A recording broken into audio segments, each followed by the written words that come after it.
السلام علیکم ورحمۃ اللہ وبرکاتہ۔ الحمدللہ وحدہ، الصلاۃ والسلام علی من لا نبی بعد، اما بعد۔ محترم سامعین و ناظرین، پیارے پیغمبر علیہ السلام کے زمانے میں جب تیز ہوائیں چلتی تھیں، آندھیاں چلتی تھیں یا بادل گرجتے تھے تو آپ علیہ السلام بے حد پریشان ہو جاتے تھے، غمگین ہو جاتے تھے، حتیٰ کہ صحابہ اکرام رضوان اللہ علیہم اجمعین نبی علیہ السلام سے پوچھتے کہ اللہ کے نبی جی، جب ہوائیں چلتی ہیں، آندھیاں چلتی ہیں، لوگ خوش ہوتے ہیں اور آپ پریشان ہوتے ہیں، اس کی کیا وجوہات ہے؟ تو نبی علیہ السلام فرماتے ہیں کہ میرے پیارے صحابہ، پچھلی کئی قوموں کو اللہ رب العالمین نے ان بارشوں سے، ان آندھیوں سے، ان تیز ہواؤں سے ہلاک فرما دیا، نیست و نابود فرما دیا۔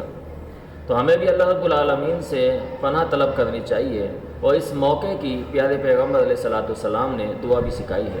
جامع ترمذی کے اندر صحیح ترین روایت موجود ہے، سیدہ ام المومنین سیدہ ام عائشہ رضی اللہ تعالیٰ عنہ فرماتی ہیں کہ پیارے پیغمبر علیہ السلام یہ دعا پڑھتے تھے: اللہم انی اسألک خیرہا و خیر ما فیہا و خیر ما ارسلت بہ وأعوذ بک من شرہا و شر ما فیہا و شر ما ارسلت بہ، کہ اللہ جی ہم پناہ طلب کرتے ہیں، اللہ جی ہم تجھ سے سوال کرتے ہیں اس میں جو بھلائی ہے اس چیز کا، اور اس میں جو بھلائی آنے والی ہے اس چیز کا، اور پناہ طلب کرتے ہیں ہر برائی سے اس میں جو موجود ہے اور جہاں پر اس کی برائی پڑے۔ تو ہمیں بھی چاہیے کہ دعاؤں کا اہتمام کریں اور اللہ تعالیٰ سے رجوع کریں، تاکہ اللہ رب العالمین ہمارے لیے بھی باعث رحمت ان بارشوں کو، ان ہواؤں کو بنائے۔